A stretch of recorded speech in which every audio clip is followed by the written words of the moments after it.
Di masa pandemi COVID-19 seperti ini, pemerintah terus berupaya menekan angka penyebaran COVID-19 di Indonesia.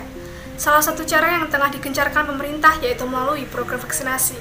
Namun, di tengah gencarnya pemerintah dalam menjalankan program vaksinasi ini, beredar informasi di media sosial yang menyebutkan bahwa vaksin Sinovac yang digunakan Indonesia telah dibuat sejak sebelum adanya pandemi, karena memiliki masa kadaluarsa 2 tahun dan akan kadaluarsa pada 25 Maret 2021. Akibatnya, hal tersebut menjadi ramai diperbincangkan dan menimbulkan berbagai kekhawatiran di masyarakat. Menanggapi hal tersebut, juru bicara vaksinasi COVID-19 dari Kementerian Kesehatan memberi klarifikasi bahwa vaksin yang kadaluarsa 25 Maret 2021 adalah CoronaVac produksi Sinovac batch pertama.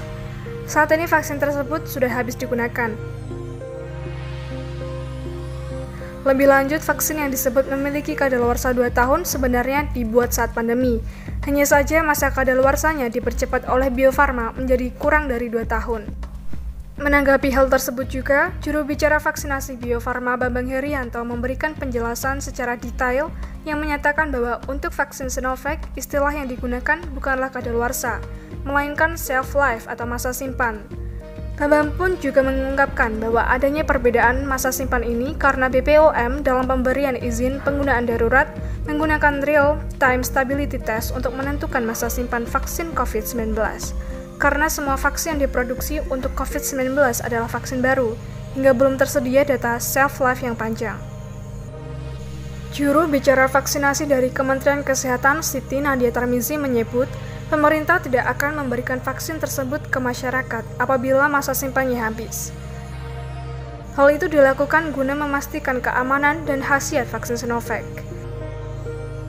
Ketentuan ini bukan bermaksud untuk mempercepat masa simpan vaksin, melainkan wujud kehati-hatian pemerintah dengan tidak begitu saja menerima data dari produsen.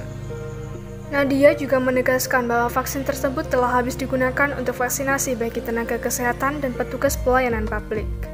Vaksin yang datang di tahap berikutnya berbentuk bahan baku atau bulk yang akan diproses oleh Bio Farma. Kemasan vaksin yang diolah Bio Farma akan berbentuk vial.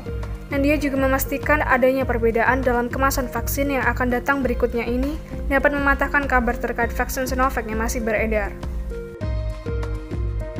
Sehingga dapat disimpulkan, klaim bahwa vaksin Sinovac dibuat sejak sebelum adanya pandemi karena memiliki masa kadaluarsa 2 tahun dan akan kadaluarsa pada 25 Maret 2021 tidak benar adanya. Hal tersebut termasuk dalam hoax dengan kategori konten yang menyesatkan. Melihat banyaknya informasi hoax yang beredar di media sosial, Satgas Penanganan COVID-19 menghimbau kepada seluruh masyarakat Indonesia untuk berhati-hati dengan segala informasi yang menyesatkan terkait vaksinasi COVID-19 yang beredar tidak melalui kanal-kanal resmi, seperti postingan di media sosial atau broadcast pesan di aplikasi chatting. Sehingga penting bagi kita untuk teliti dalam melihat sumbernya dan saring sebelum sharing.